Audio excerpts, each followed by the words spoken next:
So before we start now with lesson 5, it's a really, really important lesson.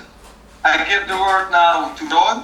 He will explain what we saw in lesson number 4, and he will give the introduction for lesson number 5. 大家好. As you all know, we are still in the coach education module. So we handled phase 5 because now we will go 11 v 11 in every phase. We handled the coaching profile. We handed out a structure for games and trainings to help the coach to reflect. We will come back on that in the next 2 slides in order to repeat what we taught in the last lesson. And to end the coach methodology, we discussed how to interact with the player on the level of the player. Talk on the same height, use the same vocabulary as the players use in order to create a good interaction between the player and the coach.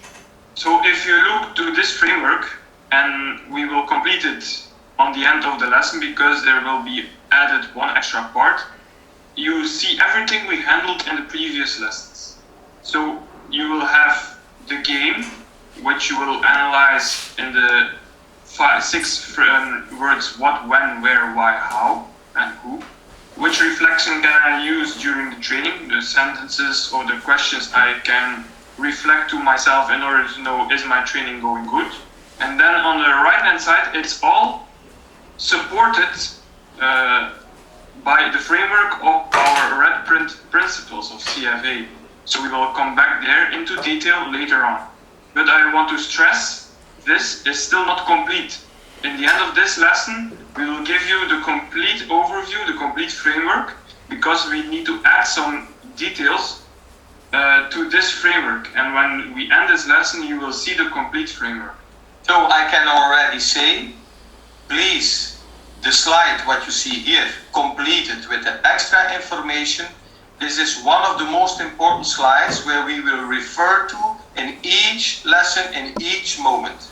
Now, a small repetition. We will use now footage to show the questions: what, where, who, when, and why. We're going to show now the whole clip. It's a short clip. We don't give any comment, and we will show it again, and then we will give the comment. Please look for yourself what you see, and then in the second part we will explain. So look very carefully now. Here we go.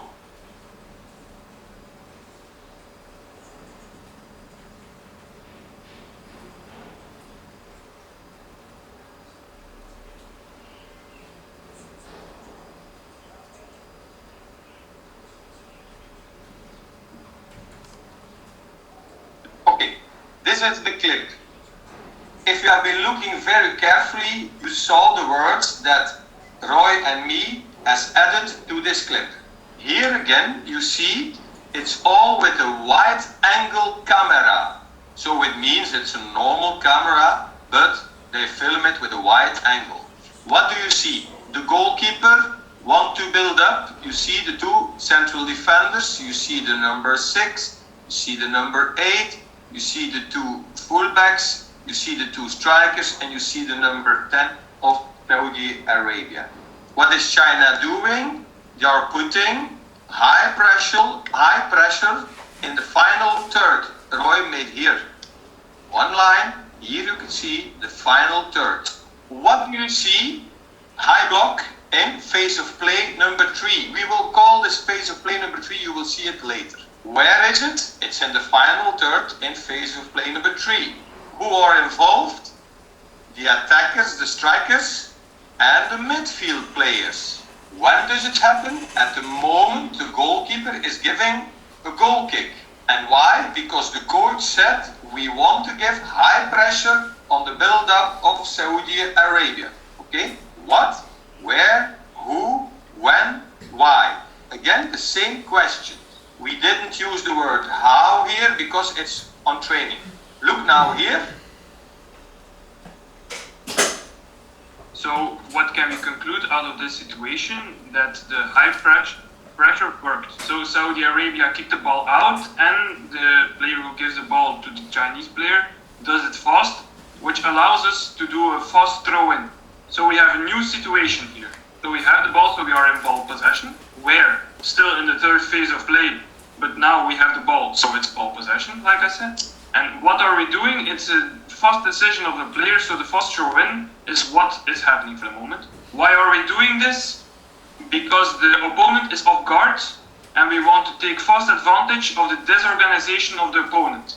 1, 2, 3, 4, 5, 6 opponents, and you see 1, 2, 3, 4, 5 Chinese players. But what do you see, as Roy explained? They are not organized. This player, he is totally wrong. It's a throw-in, so there can never be offside. They are in half spaces, so if you see here and they are fast, they can play 2 against 1, because this one has to come back and he can go. So when are we conducting this? It's in the final third, like Chris said. Who are involved? Mainly the attackers. Now, if we go to how, it's not mentioned, we can train on this, but that we will explain later on. I circled the players who are involved, but actually we see 1, 2, 3, 4, 5 circles. But actively involved, we only have 3 players, because 1 player is not looking and 1 player is looking to the ground. So we only have contact with 1, 2, 3 players. And this is an important remark of Roy, and you will see later on why. And look what's happening here. Look what's happening. Okay, stop. We're going back to this phase with the throw-in. Look what is happening. I will explain you step by step. Everything starts with communication. We have the ball, but not everybody's ready, as Roy is saying. We are not ready. The moment we have the ball, we need to have communication, we need to have scanning, we need to attack directly. And what do you see in reality now? Have a look. Throw in. Only one player is reacting. This player. And look what Saudi Arabia is doing. 1, 2, 3, 4, 5, 6 are running back. But if this one was following, we could be in a numerical advantage in the golden zone. Second mistake, this player is doing a wrong run. I will explain you later on why. Here you see he can never have the ball because the goalkeeper always takes the first post. He is blocking this ball, so he's running totally wrong. Totally wrong. When the ball is there, you need to have other solutions, but that we will explain in one of the next lessons with the crosses, late cross, medium cross, early cross. Please remind this clip. So to conclude the review of lesson 4, we still have 2 slides to go. So the introduction is done, player education module is done.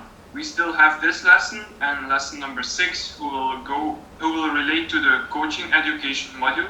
And then we will start with the tactical module, and we will introduce the tactical module already a little bit today. So in the meanwhile, you know already very good this slide. So we handled the 4 phases. Now we are in phase 5 still. Coach education, we all know. We handled coaching profile, we handled the coaching methodology, the player-based part, and now we will start today with the content-based coaching methodology. So this is, for us, the representation of the logical build-up of the tactical principles. Let's take it step by step. Down below you see all the phases, phase 1 until phase 5. A little bit above that you see the games 2v2, 3v3, 5v5, 8v8, 11v11. And then you see from left to right a logical build-up in the tactical principles we will use in the education of a player. So we start with the 1v1, the creativity, fun, scoring opportunities, dribbling.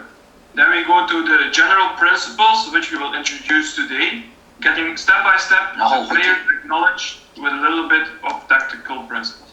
Then we will go more into detail on what happens on a pitch in the main and sub principles. But that we will not discuss today. We will do it in 2 lessons, I think, where we really will go into detail what will happen and what can happen where on the pitch. In the end, you have the skills or the player-specific principles. So what do you want that the player needs to do when he plays on a specific position, like a center back, a right full back, a striker, and this will also be linked to the scouting profiles or the player profiles. So if, as you can see in green, down under we have here talent and above we have performance. So what does it mean? You start as a talent, but at the end we all hope that you don't stay as a talent, but that you perform on a way what we want to see here. Okay, as we will show now, how will we bring the content?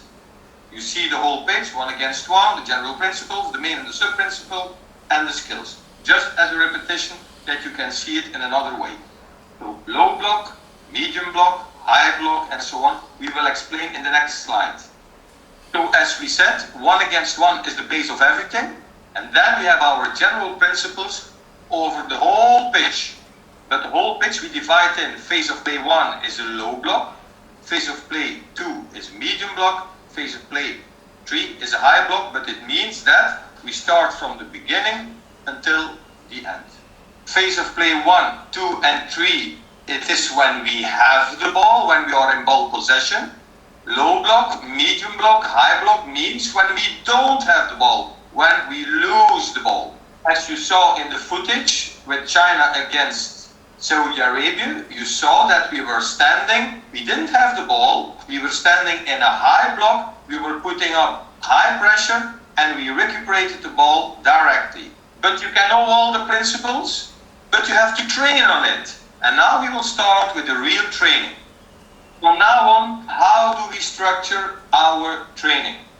This is based on the content we will show here.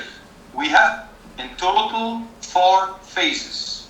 So in almost each training, you will find these phases back. But sometimes, let's say the day before the game, you can have a tactical training and you can only use warm-up and game phase. If you have an individual training with striker, you can only have warm-up and learn phase. So what I want to show here is that this is very flexible, but this is the normal global schedule: warm-up, orientation phase, learn phase, game phase. We start with the warm-up. What are 4 important points or 4 important pillars in a warm-up? You have to learn the players to do the pre-warm-up themselves, because each body is different, so each body needs a specific personalized exercise. To do that, you can have tests in the beginning of the season or in the beginning of a career or whatever. Normally we start with this test around the age of 12, 13 years old. Then we have the real warm-up, what we give as the coach. Why? To lift up the heart lung function is 1. So your engine has to be ready for the real training. You have to prepare your engine, that you don't blow up your engine directly. But we also have to prepare the muscles and everything. So we need to work on agility and flexibility of the different parts of the body. But for sure, the hips are one of the most rotating parts of the body and one of the most important parts in our football technology. So if you can use the ball, but this you have to use in the education of the player. If you work with professional players, or when the players are in puberty, I always want that you have a good pre-warm-up and a warm-up for heart, lung, and agility. In the lesson before, we showed you a warm-up of Liverpool. And now we will show you the different phases in the warm-up. You will see, I will give the comment during this warm-up. As you can see here, we always start with agility. And in agility, you can have horizontal agility, vertical agility, and so on.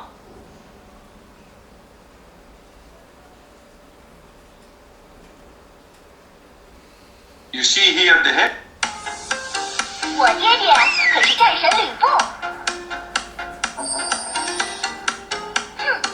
不要像小女孩子哟。英姿飒爽，不让须眉。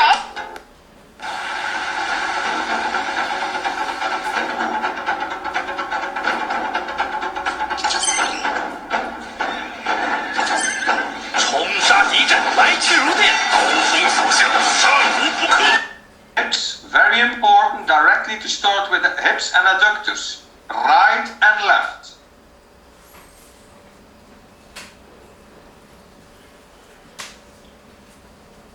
You see the physical coach, now your left rotation in the hips.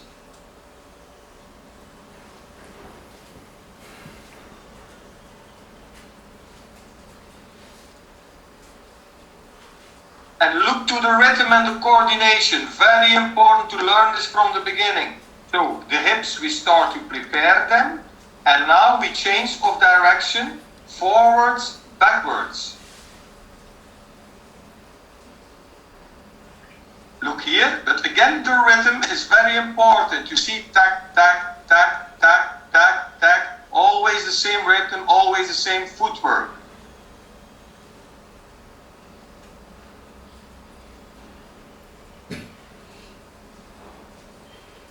Backwards, front and back. So you see the players have to observe that they don't touch the cones. Have to observe, they have to observe each other.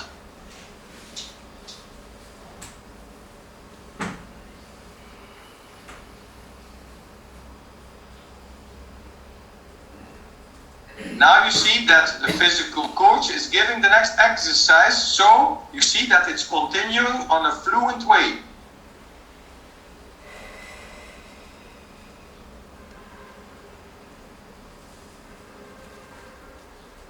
What do you see? Next exercise is vertical agility for the hips, but again, look for the core stability and the rhythm and the coordination. But look what is happening now. Look to the players, they start to do this exercise, but if you look very carefully, you see that they don't do it on a good way.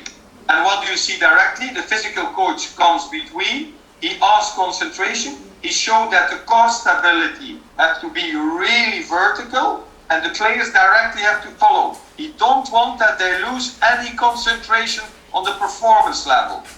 So you as a coach have to observe and directly correct when something is wrong. Then they feel you are the boss in this training and you want that you are concentrated during 1.5 hours. Even in the first 5 minutes, you want concentration, communication. He wants focus, attention, core.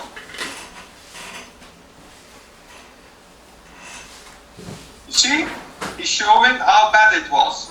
And now we say, come on, this is not the way we want to work in professional. We have to do it on a good way. Look to the difference now.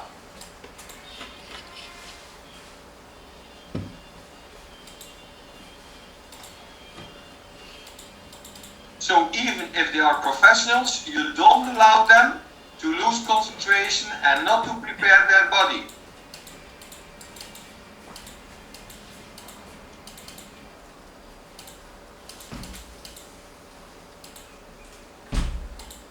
So you need to educate players to warm up in a good way.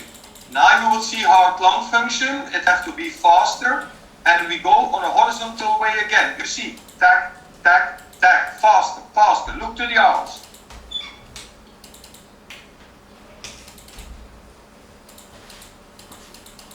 And look to the color of the cones and how they use the cones.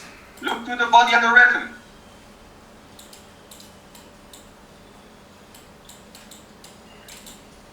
The organization is very good with 3 different colors of cones.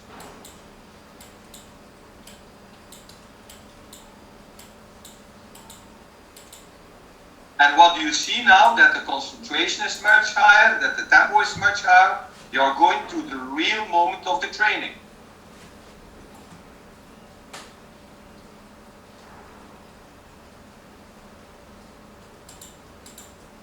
Here they start with dribblings and skippings. It goes faster and faster, but then you see, okay, they did some extra exercises, and now they start with flexibility. But which kind of flexibility? Flexibility on the move.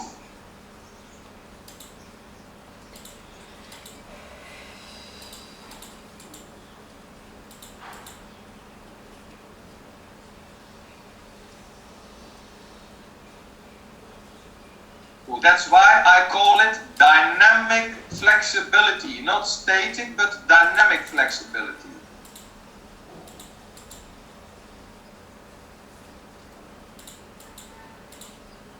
Players have to be concentrated. So now again, we increase the tempo. Look, front, back, triplings with the feet.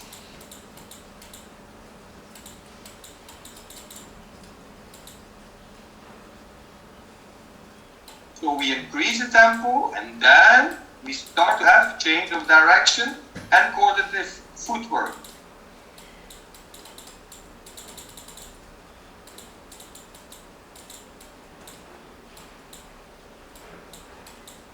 Next step, lateral footwork. So you see they are doing each direction.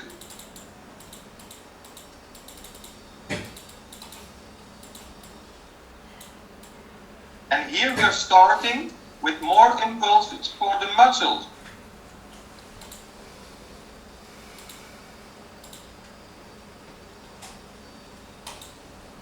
So step by step we are preparing the muscles for the training.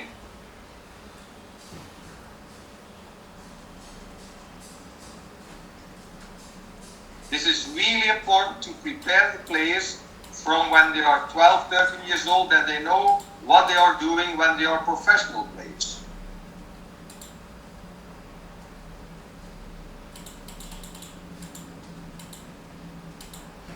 We increase the tempo. Now you see again this flexibility, but flexibility that is dynamic.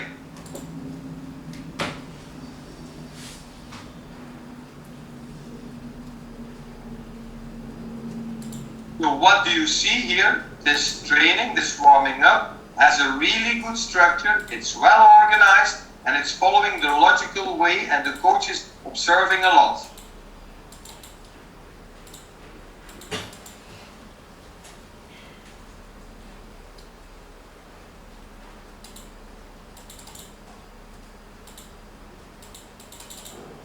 Look again, increase of intensity, fast vertical work of the feet.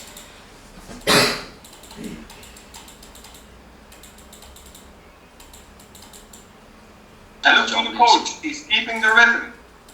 And now back, up, up, left and right.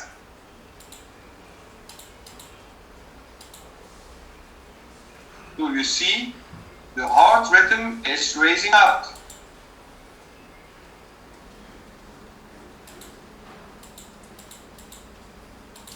Look to the coach, he don't give too much recuperation anymore, he's just explaining, and then they go to the next level. So you see, as a coach, you need to be ready. Now they start with the balance of the body and the tension of the muscles.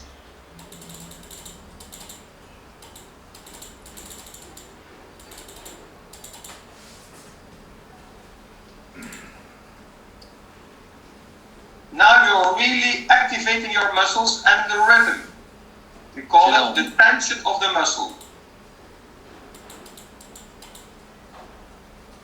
Muscles have to be ready.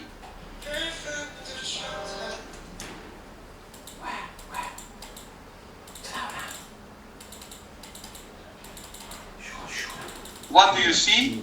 Impulses, look, now they are starting to breathe more and more, they are more and more focused, and step by step they are going to the real training on the pitch with the ball, and as you can also see, everything is registered with the GPS.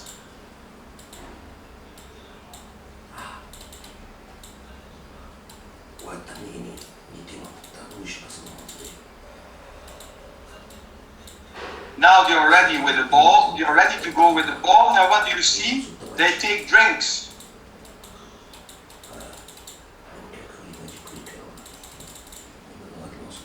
And on the highest level, now you see that the assistant coach is coming in, and on the highest level, each player has his personal drinks and his personal special drinks. So, if I look to the World Cup where I have been, each player has his personal drinks that came from the clubs. So, on the highest level, we focus on every detail.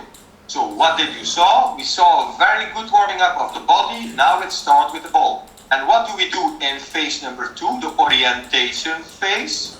We go to the real topic of the training. The players need to adapt to what we want to learn and what we spoke with them before the training activity started. So in your briefing before the training, you say we will have a good warming up, and then we will go to the orientation phase. And today, for example, we show how we put high pressure. So what do you need to remind from this orientation phase? 1, what is your topic? 2, no active opponents. And 3, we are stimulating the right technique, the right body position, and we are starting with the right time and space. In the next slide, you see for the first time our general principles in football. We will give in detail the general principles later on. But what do you see? It's about the whole pitch. These principles you use in each game, in each training, in the whole year and in the whole career. We only talk here about ball possession and losing the ball. We talk about communication. In the next footage, we show you a part of a training in the orientation phase, what I just described before.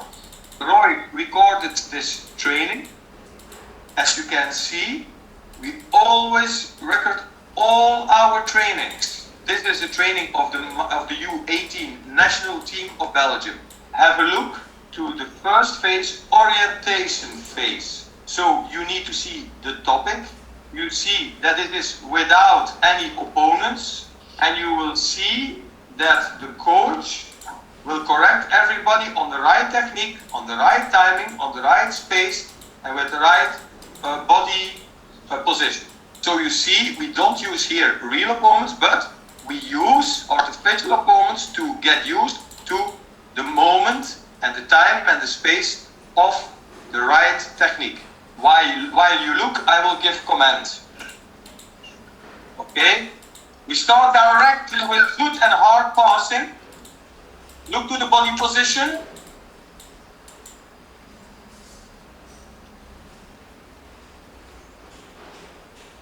And you hear the coach.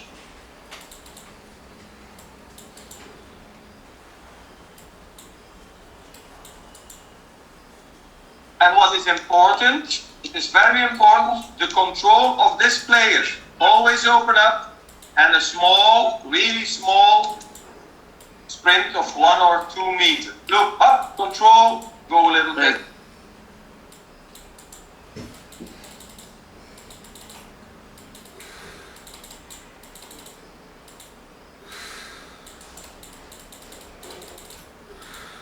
Meanwhile, sorry Mike, you see the whole organization. Same orientation phase, but phase number 2 now. So we start with one phase. Now we call this variations. So we started with a normal exercise. Now we are on variation number 1. You see the same elements. First of all, passing. Second, angle the passes. 3, make triangles. 4, good opposite move and turning. And 5, in the organization, we use the right timing. Now have a look to variation number 1. What do you see? Give the ball back. And 1, 2. Give the ball back. Play to the third man. And give and go. Back. Play to the third man. Look to the coach.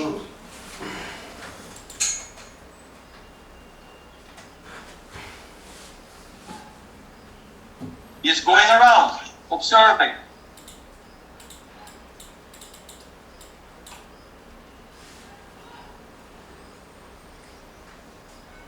You see? Bat control, the coach is directly there. Variation number 2. Have a look, coach is explaining. Open up, third man, 1, 2, and go.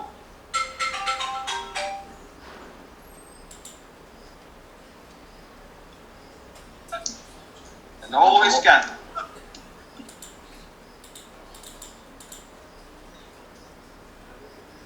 And look to the organization. Perfect organization. Again, orientation phase, but variation number 3. Have a look. the third length. And then we play back to the one who is asking the ball. Look, up.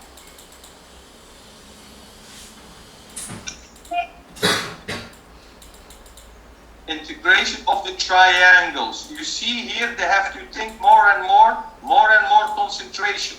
But you see the same topics. You see the coach who is coaching all the time following everybody. You see the triangles and you see we are following the same structure but always with a variation more and a more difficult variation.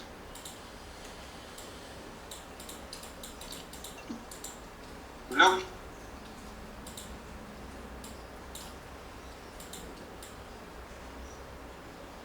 Look again. Up. Integration of the fourth player.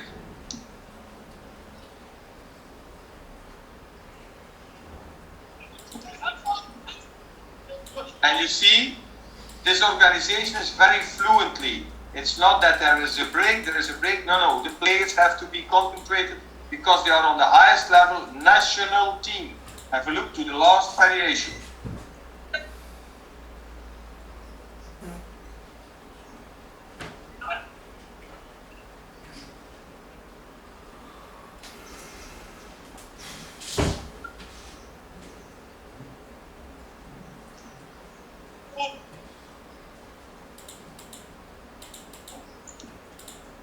Okay, automatically you see we go now to the next phase, the learn phase. So what do you see? We start warming up, we start to orientate. The topic is fast passing, triangles, finding solutions. We are going to the diamond, but how we go to the diamond, I think you remember from Atalanta Bergamo in the last lesson, they used the diamonds left and right in the game. So in the orientation phase, we let them focus on these triangles. Now we add the diamond. So we have all the same topic, the opponents are real. You will have real opponents, not anymore these fake opponents. So in this phase, in this learn phase, we make a bridge to the game phase, to the reality. So what do we do in reality? We start to play in a positional game, but we play with a numerical advantage. So you see here, 1, 2, 3, 4, it means one triangle, two triangle, it means a diamond. Each coach have a group, we play 1, 2, 3, 4, 5, 6 against 4 red ones. We have always one connecting player, so instead of just giving the passes, they have to find the solutions themselves to keep the ball, and these players can score in one of the 4 goals, the 4 defenders. So 6 against 4, diamond, one connecting player, making triangles, but with active defenders.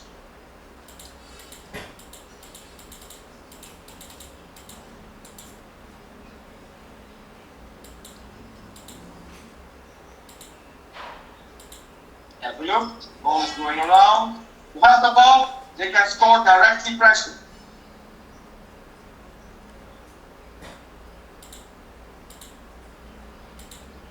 As you can see here what the coach did. We are playing, yes, we play. We lose the ball, look now to the coach. We lose the ball, 1 second later the next ball is coming. We don't give them time to think. So the coach conducts the time and the reality and the intensity of this and the speed of the exercise.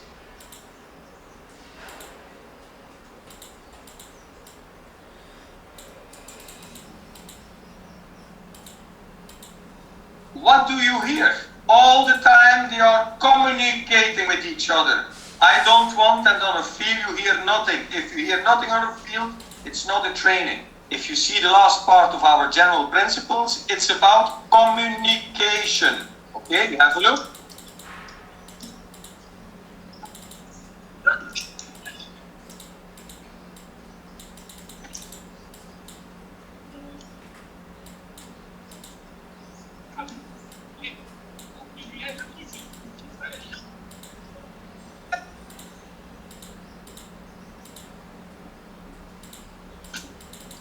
you see here much more duels, much more intensity than in the first, after the warming up, than in the orientation phase. And then we go to the game phase, and Roy will explain the difference between the orientation phase, the learn phase, and the game phase. Actually, it's not a difference, it's a logical build-up between everything. You keep your topic in mind, and you gradually make it more difficult for the players. You give them more reality. Reality-based means that you go to the reality, and the opponent is not 6 against 4, but 6 against 6 or 8 against 8. So the resistance is much more. Because it's more difficult, we will stimulate the decision making of the player. In the game phase, we recreate the game in the weekend, the game they will play in the weekend. So it's the integration of all the components of a real game. As I mentioned in the beginning, you keep the topic in mind. So in the game phase, you also need to have the topic centrally, the subject of your training. And as always, the general principles need to come back. So time, space, and creativity are always very important and always need to be a part of your training. What does it mean in this training? You see that we are playing on a small pitch. You have the 16 meter here, double 16 meter. And as you see, automatically you create here triangles and diamonds. 1, 2, 3, 4, again, and on the other team the same. And now in this exercise you see that the triangles, we try to make them on the outsides with these players, because they don't have a real opponent, but they only have one touch. We show now the exercise.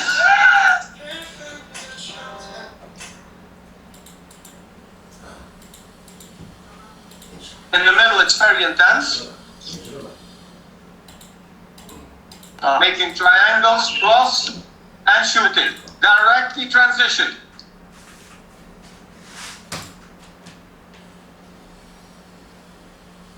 What do you see? Stop. What did you saw over here? Look to the green ones. Look what you are doing, the green ones. Okay. Directly high press. And due to this high press, they took the ball directly. They made triangles. And look now to the difference, what we saw with the Chinese team. We look back. We look back. What is the difference?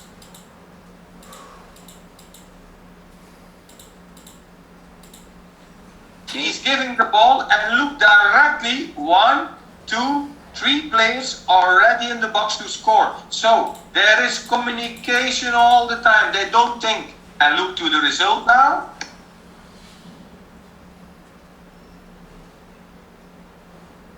Goal. Simple. Goal. We were there.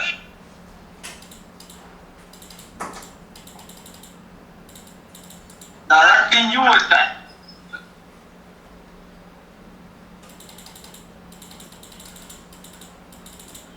They have to build up, but they have to build up on a proper way.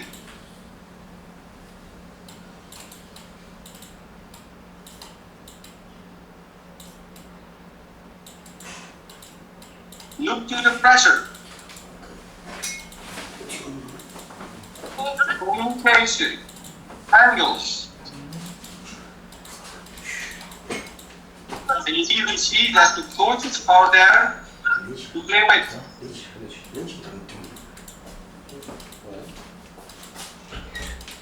So, it's not about just play a game. Look to the intensity, look to the diamonds.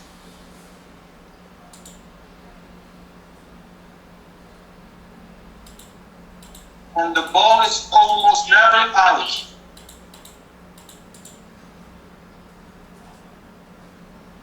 But if you look to the timing, you will see it's about 4 minutes. And here you see the real effectivity. We end up this lesson. And now we will come to the most important slide, what Roy told you about 45 minutes ago. So as you can see, there are 2 things what we added. First of all, on the right hand side, we added warm-up, orientation, learn phase, and game phase. Secondly, a little bit more detail, but all the arrows became double arrows. what means that everything in football is linked.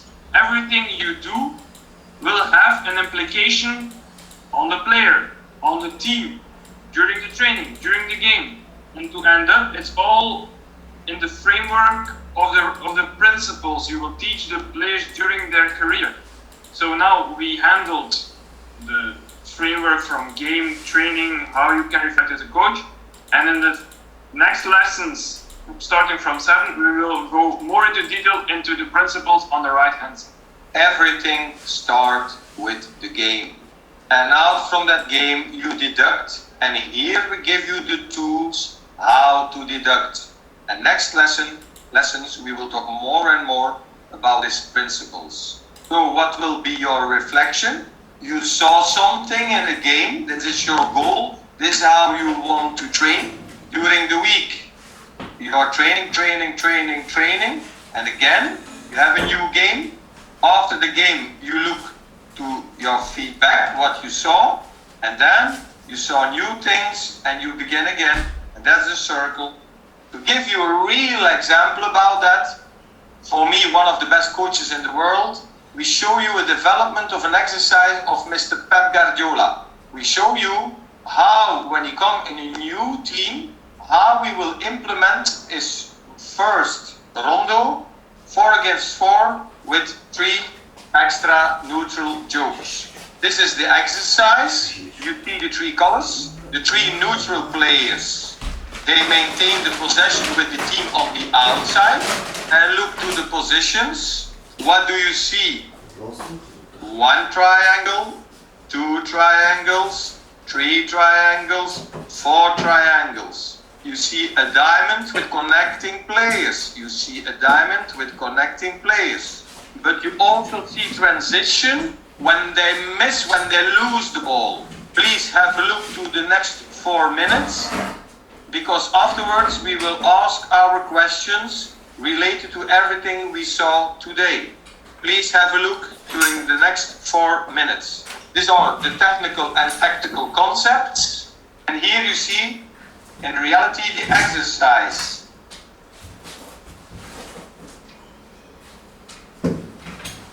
It's all about position, space, timing, creativity, technique.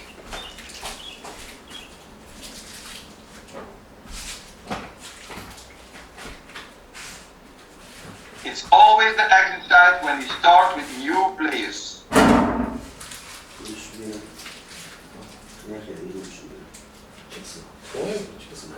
So you see in the beginning there is a lack of speed, of the pause, of the intensity. The transition is too slow.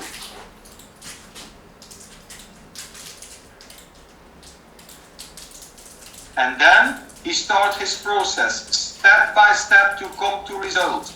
So he's coaching the concepts now.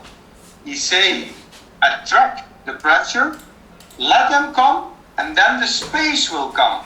And the neutral players, they can create space to progress through the outside players. We are here in phase number 2, so they let them start, they see a lot of mistakes, and now they start during the season to talk a lot with the players, to communicate a lot, to help them a lot. And you see, he is guiding themselves very actively. Let the pressure come, you will see it here, let it come, and then you play outside. Let the pressure come, use the neutral player, you play outside. But you need to create space on the outside, to have space in the inside. But this is a process during months, weeks, years. And then he plays centrally. Track, up, turn.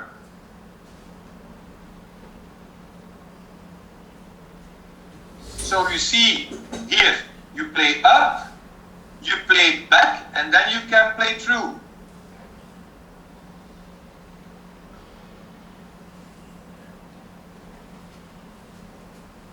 Then you start to use your third man. Look the difference. Third man, 1, 2, 3.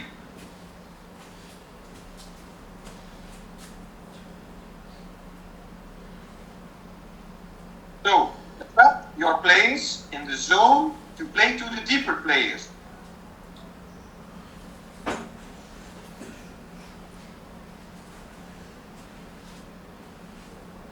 These are all concepts from Guardiola. Defensively, you have to close the passing lines.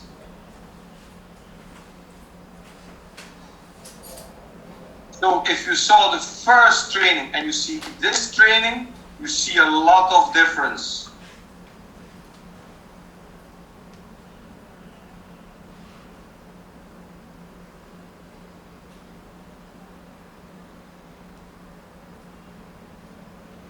First training, and now this training a couple of months later.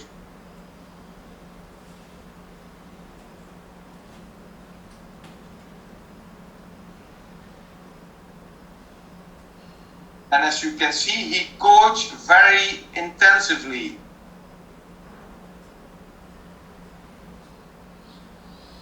He don't let the players, he don't give the players too much time.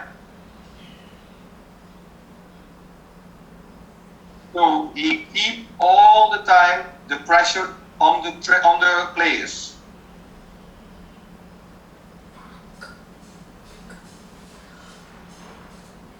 So you can see here that during this whole training, you can also see it on the pitch. Look. Swansea had a good defensive line, but you see that directly they are playing between.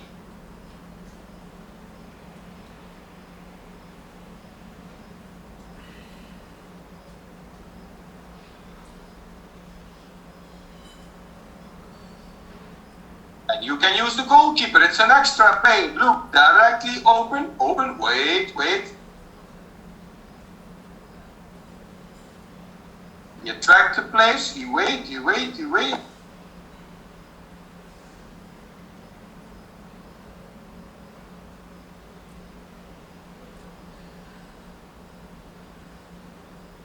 And suddenly you see that you get opposite moves and he can play between, back, and deep. The same what we saw in the exercise. So here you see that if you follow this, warming up, orientation, then you have the game at the end.